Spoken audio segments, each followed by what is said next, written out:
So I am on my way to Manchester for the 2026 Manchester Marathon, and I didn't think I was going to be making the start line even a few days ago. This was before my shakeout run yesterday. So we are 2 days out from Manchester now, pretty much to the hour, and I'm just about to go for my last taper shakeout run. It's the first one I've done in a few days. My load has massively dropped off, training load this week, which is good for a taper, but slightly concerning. A couple of weeks ago, I got myself a calf strain on my 34k long run. Completely my own fault. I didn't really respect the build up to that. I missed a couple of long runs due to life on the weeks before, and then I've just ended up with a calf injury post that run. Then a few days later, I did a key marathon pacing session, which was 22k. Again, calf pain. And then I didn't run for a few days. Easy run, calf pain. And then on Sunday, I paced the Lincoln 10k at an easy pace for me personally. And then calf pain after that again. So I've taken a few days off. I've not run since Sunday, so that's 5 days now. And I've cycled, I've done a bit of swimming, and I'm just keeping the calf rested, a few calf raises and mobility, lots of protein. And I've treated this week as if I am racing on Sunday, but that's still not guaranteed. Depending on how this run now goes, we'll see whether I turn up at the hotel on Saturday night ready to make the start line at least. I've changed my target. So initially I was looking for sub 3:15, pushing 3 hours, but I've accepted that doing that on a potentially still slightly injured calf is not the smartest thing. So I've scaled back. My marathon PB is 3 hours 40. I hope I can beat that. That's currently the goal, is to go for a marathon PB, but I'm going to respect the calf, respect the marathon distance. It's not an easy distance, and hopefully get to race morning, and we'll see how it goes. But for now, this is the 20-minute shakeout run test to see whether I actually make the start line. So that run was only 20 minutes, and it wasn't at a fast pace. It was at my easy pace, and I had zero calf pain. I had zero calf pain the rest of that day. I kept mobile, stayed on my feet, and I've had zero calf pain this morning, been out and about today. So I'm feeling fit enough to start the race. When I goal set for races, I set 2 goals, an A goal and a B goal. The A goal is time-based, so for tomorrow, that's getting a PB, which is 3 hours 40, so anything under that, I'll be happy. My B goal is process-based, so with the triathlon season coming up, I need to practice being disciplined with my pacing and my fueling. So my B goal for tomorrow, my process goal, is to get out there, stick to my nutrition strategy and stick to my pacing strategy, if not slightly faster towards the end of the race, but initially for the first half at least, I want to stick to my pacing strategy, and that will be success as far as the process goes. My mantra that I coach and train myself by is pressure reveals, preparation decides. So pressure through training revealed where my weak spots were. That for me was my long run endurance, and I didn't pay enough attention and care and respect to the long distance training, and I paid the price with the calf strain and the ongoing niggle that brought. I don't know how I'm even going to be tomorrow with that, but that revealed a real flaw in my training, which I've learnt from, and I'm not going to make that same mistake again as I start moving towards a long distance triathlon over the season. And preparation decides what actually happens on the day, and I've prepared pretty well this week. I like to think I've been structured with my training, or lack of training, as I've focused on the taper and really trusted the taper. I've been swimming, I've been cycling just to keep the legs going, and the shakeout run the other day, but I've been disciplined with the taper and also my fueling, my carb loading. So my carb loading has been structured. I have had a target carb goal daily, which is recommended 8 to 12 grams per kilo of body weight, and I've tried to at least get 400 grams of carbs in each day for the last couple of days, and I've done it, I'd like to say successfully. I'll find out tomorrow whether it was successful or not, but I have stuck to my carb goals, and that follows through to this evening for dinner and into tomorrow morning before the race. I've got my timings planned out, I've got my kit ready, prepared, and when I get to the hotel, I'll just be making those final preparations to make sure that nothing tomorrow is left to chance, and anything that is out of my control. Control the controllables and prepare as best as possible to give myself the best chance of success.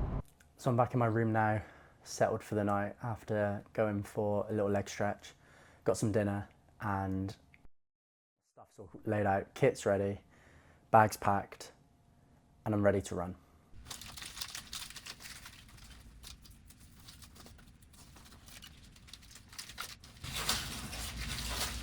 On my last long run, I missed the gel, so I'm going to put that there. And we don't miss a gel today. Not for tomorrow. It's strange being in a hotel by myself before a race. I'm normally with my family, got a 1-year-old crying at me, but this is quite novel. So I'm going to make the most of this, get myself an early night, so I'm up fresh for tomorrow. But tonight has been getting fueled. So I've been out, got myself a pizza. It worked for Lisbon. I'm trialling it a few times. I've tried it before my long runs. It's nothing new. So I had a pizza to eat. Nothing too contentious, nothing that should disagree with me. My nutrition's not been amazing. I've tried to carb load the last couple of days. I've definitely not overdone it, but I've had more than I usually would. So I'm slightly concerned about maybe feeling sluggish tomorrow, but hopefully going at an easier pace is going to mitigate that. So now the last few bits before the race, my watch is on charge. I've double checked, triple checked that I've got all my gels, including the one for the start. They'll be in my bag, packed. My fluids are in there, along with an electrolyte tablet. I've got a bottle with an electrolyte tablet ready for first thing in the morning. And breakfast is in the hotel, so I get myself down at a decent time and get that eaten a good couple of hours before the race starts. It's about a 20-minute tram trip, so my plan is to check out of the hotel an hour before I need to be there, leave my bags here, and then just take a walk to the tram, get myself down to Old Trafford for the start. So I'll see you in the morning. So with the morning of Manchester Marathon, didn't sleep the best. I'll stick to sleep stuff up there, but it wasn't the best night's sleep. I set the room to 18 degrees. I read before bed. I guess I picked a book that was too interesting because I was reading for a long time. Put the sleep mask on, so all the usual stuff that I do at home. I just ended up sleeping a bit too late, but the sleep the night before the race doesn't matter too much, and I can't dwell on that. So I've been up, showered, I've had a decent breakfast, some porridge, some toast, got a banana and Lucozade for the walk and tram to the start line. So everything that's in my control, I've now done. I've got an hour 40 till I need to be at the start area, so plenty of time to drop my bags off at the car, get the tram across, drop my bag off, and get myself ready to start the race. So everything's feeling good, the car's feeling fine, I'm still going to take it steady and ultimately enjoy it.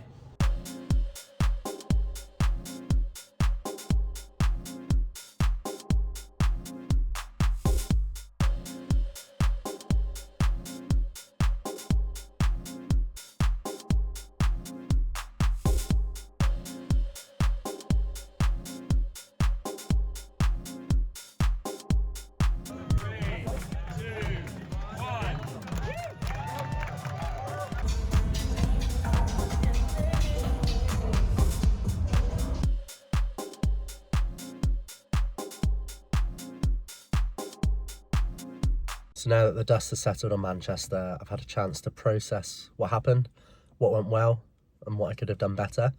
I've got runner's flu, which is a bit of a suppression of immune system after an event like a marathon.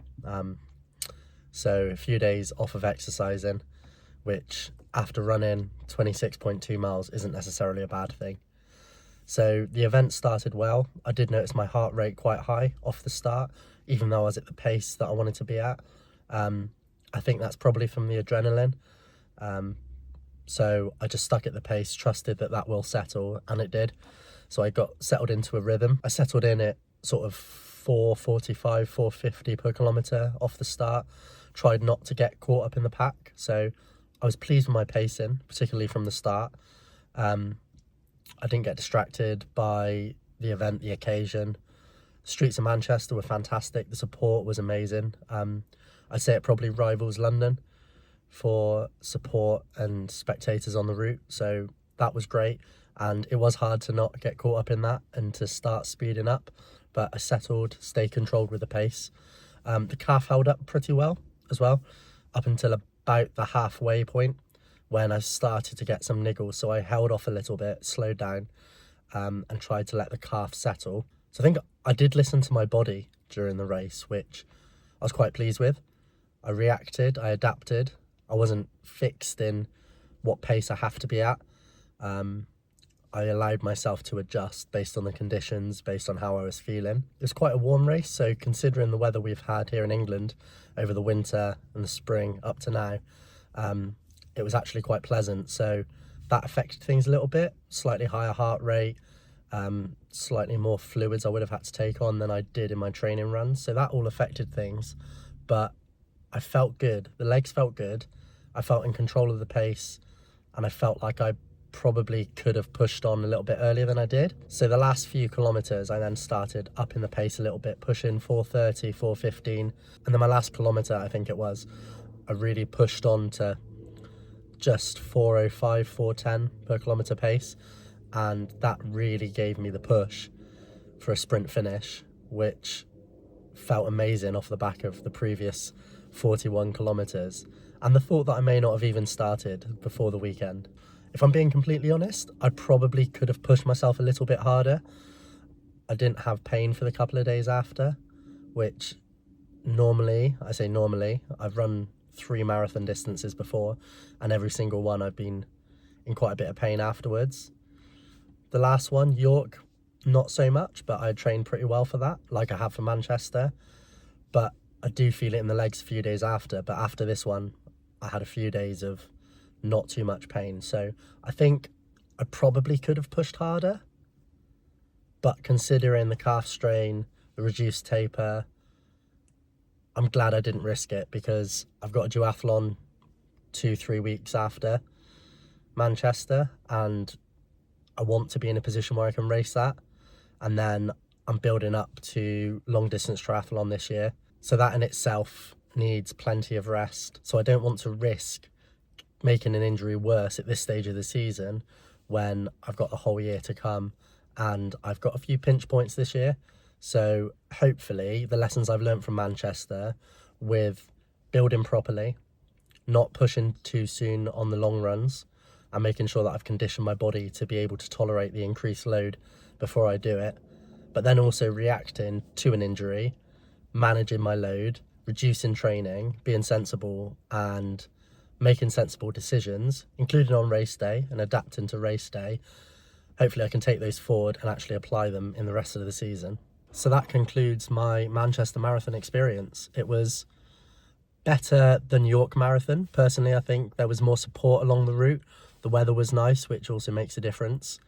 And I would say it rivals London. I wasn't as prepared for London. I really struggled, didn't train properly, and I paid the price for that. Whereas I trained properly for York and Manchester and felt the difference massively. I enjoyed the day a lot more. But the route was good, the support was fantastic, and I've taken a lot of lessons from training as well as race day that I can then move forward with and apply over the rest of the season. If you liked this video, then please like it, subscribe to my channel, and I'll be posting more videos like this throughout the season from races, and I'll be applying human performance lessons into my training and into my races, and trying to find those 1% marginal gains throughout the season to continually build and improve myself as an athlete and as a coach for the athletes that I do coach. Thank you for watching.